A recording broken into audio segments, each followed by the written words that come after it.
തൃശൂരിൽ ആരോഗ്യകരമായ മത്സരമെന്ന് സുരേഷ് ഗോപി ഇക്കുറി തികഞ്ഞ വിജയപ്രതീക്ഷയാണ്. ആരോപണങ്ങൾക്കും പ്രത്യാരോപണങ്ങൾക്കും താനില്ല. തൃശൂരിൽ BJP വിജയിപ്പിച്ചാൽ കേന്ദ്രമന്ത്രിസ്ഥാനം നൽകണമോ എന്നത് നേതൃത്വം തീരുമാനിക്കുമെന്നും സുരേഷ് ഗോപി ജനം ടിവിയോട് പ്രതികരിച്ചു.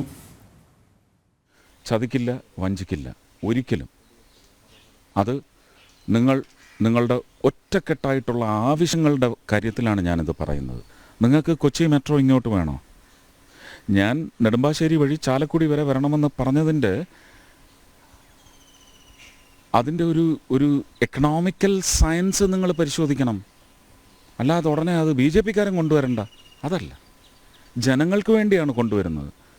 അതാരായാലും കൊണ്ടുവരട്ടെ. കഴിഞ്ഞ 5 വർഷം ഞാൻ കൊടുത്ത വാഗ്ദാനമാണ്. കഴിഞ്ഞ 5 വർഷം അത് നടന്നു. മോദിയാണ് ഗ്യാരണ്ടി.